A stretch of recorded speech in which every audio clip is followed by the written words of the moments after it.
Hey, it's Vas here from Aussie Aussie Airspace, and before I show you the flight footage, I wanted to give you a little bit of a history lesson on this Trainstar plane from Valentex. This is not my first Trainstar. I actually have an original one, which was a Trainstar Exchange, and the whole story kind of starts back about 9 years ago. As I was hosting my Aussie Aussie Playground channel, I decided to get into planes, and just as I was getting a little bit better, Hobby King sent out to me for review the Trainstar Exchange. And what was different between this one and that one is the Exchange part came with, that plane came with two wings. There was a 3-channel wing, which had a big dihedral and no ailerons. And then you had this 4-channel wing, which is pretty much the same as this one, I believe. I don't think it's any different. It was great to sort of exchange between those two wings. So, if you were really green on the sticks and you were just beginning, you could run the 3-channel wing. And then, of course, you can graduate to the 4-channel wing and have a bit more fun with the aircraft. Now, that wing attached with elastics didn't bolt down. And that became a problem later on as I continued to use the aircraft and, I decided to upgrade it a little bit. Originally, I was running this motor, which is an old Turnigy motor, which I don't think is available anymore. I could be wrong, but I don't know if Turnigy do these anymore. And this was actually a pretty good motor, but I think I may have bent the motor shaft on this through a mishap, through my travels. I damaged the motor shaft on that one, so I upgraded the motor to a different one, which is this guy here, and I'll show you if the camera would focus. It is a prop drive 3530 1400 kV. Hopefully you can just see that on the screen. And I'm running a 9x6 Master Air Screw prop. And I've got a 60 amp Hobbywing Skywalker ESC in here. I think originally I had a 60 amp plush, but the plushes are a bit thicker and a bit heavier. I've got that ESC in something else, and I put the Skywalker in here, which is a bit more lightweight. Now, I run this plane on a 2200 4S, which of course makes it a little bit nose heavy, so I did add some tail weight. There's a little piece of tail weight there, and there's another one on the other side, and that compensates for the extra heavy battery and the big motor and the ESC and everything at the front. It actually works quite well. Of course, you can run a lighter pack. This is originally designed to run like a 3S 1500 milliamp, but it works fine as it is if, of course, you add a little bit of tail weight.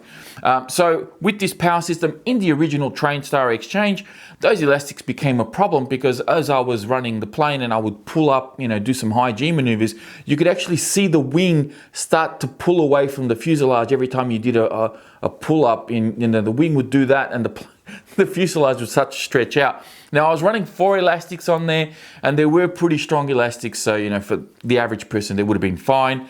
But I had 2 going across and 2 going long ways, and it was still not enough to really keep that wing stuck properly to the fuse.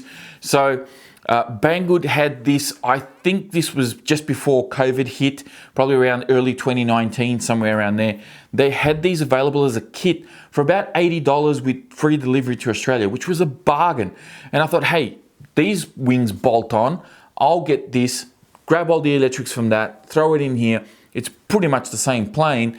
I have to say it's been the best decision I ever made. Unfortunately, I can't find these as a kit anymore, so I can't give you links or anything like that. The only ones I have been able to find have been on eBay, at least here in Australia anyway, and they're about $350 for a ready to fly or a plug and play or something like that. So they're no longer as cheap as they once were, which is a bit of a shame. But this has the plastic fuselage. It's got pretty nice landing gear, although I did bend this forward a little bit more. It already comes kind of set forward a bit, but I did bend them forward a bit more just to stop the plane from nosing over. And what else did I do? The motor mount was a bit of a nightmare here. This is not just a bolt-on thing. I had to modify a lot of the motor mount to make this fit. So that was one thing that, the kit version didn't really cater for alternate motors. I had to modify a bit here to make that fit. But other than that, standard 9-gram servos, 4-channel receiver, and that's it. This thing's a bullet. It's absolutely amazing. I still have the original Trainstar as well, for those of you who were wondering. I did do a video of that plane here on the channel during like a really foggy morning. So I'll link that in the video description. I'll also try to find the original video from my TrainStar in the Aussie Aussie Playground channel, and I'll link that in the video description for you guys to have a look at as well. But for now, I'm going to stop talking. I'm going to leave you guys with the flight footage. Enjoy this one. This is definitely a sleeper. It's a wolf in sheep's clothing, as one of my club members mentioned to me a couple of weeks ago. So it's a lot of fun to fly, and it's quite deceptive, but this is a high performance plane, and it's fantastic. Enjoy the video, guys. Thanks for watching. Be sure to hit that like button before you go. Don't forget to subscribe to the channel if you're new, and I'll speak to you all next time. Okay.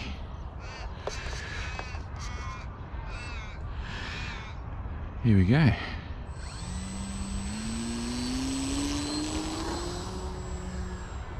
$2,200 4S on this guy.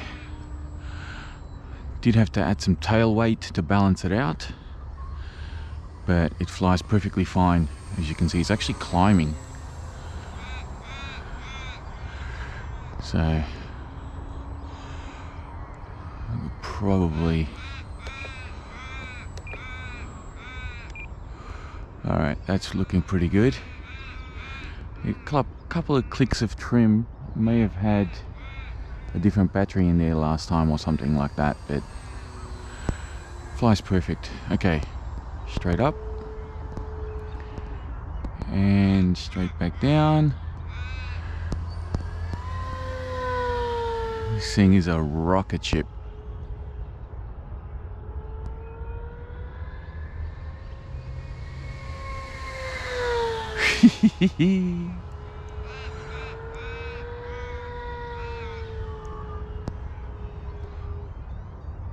And down she comes.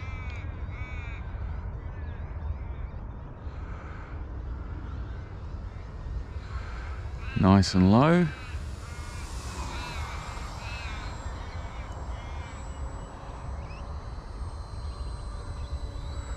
Beautiful. Around the other way.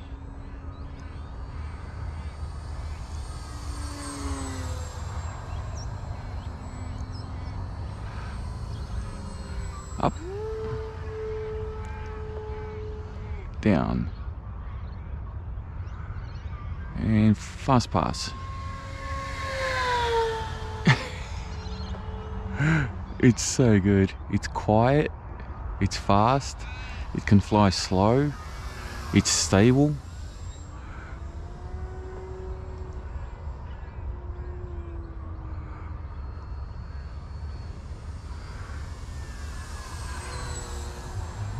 He still wants to climb on me for some reason.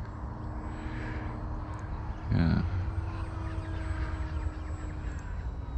It's so good. I love this plane.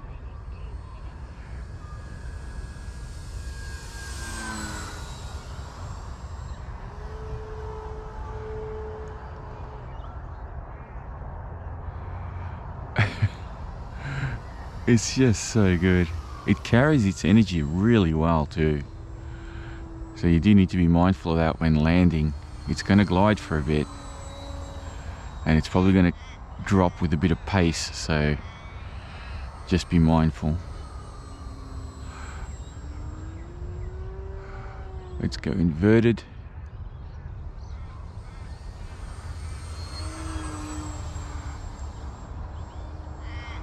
We'll do a circuit inverted. Needs a bit of up. You got to push that stick up. That all, may all be due to the way I've got it set up, but flies quite nice inverted. It's not bad at all, and I think it can do a knife edge reasonably well. There you go. So it doesn't do too bad at all. Look at that.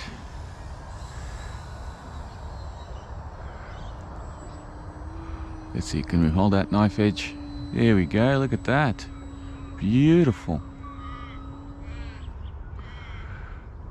Bring it back around this way. Bit of the top showing. Whoop.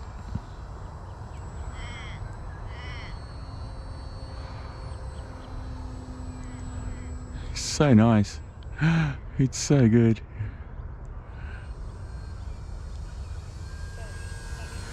Alright, let's bring her in. I'm going to bring her in from this side. Alright, dropping speed. I'm pretty much dead sticking now. It's going to carry some speed. Yeah, I'll come around the other side. It's just... it carries its momentum so well. You need to set up an approach a little bit further away. And just get nice and low. Look at that. Beautiful. Greased it in. I don't know if it'll come back to me because the wheels are so small. Oops, nah, it won't come back to me. It's not the best runway, and also the grass is very wet, so I'm probably getting the plane completely drenched. So that'll do it. Very nice plane. I love this thing. Good fun. So after almost 6 minutes of flight or thereabouts with some throttle management, we've got 3.8 pretty much on the button with all of these, which works out really nice. So that's what I was using. Not all 4S 2200s are going to fit in here. You might need to get an 1800 depending on what brand of battery you use, but yeah, 4S 2200 like this will work quite well.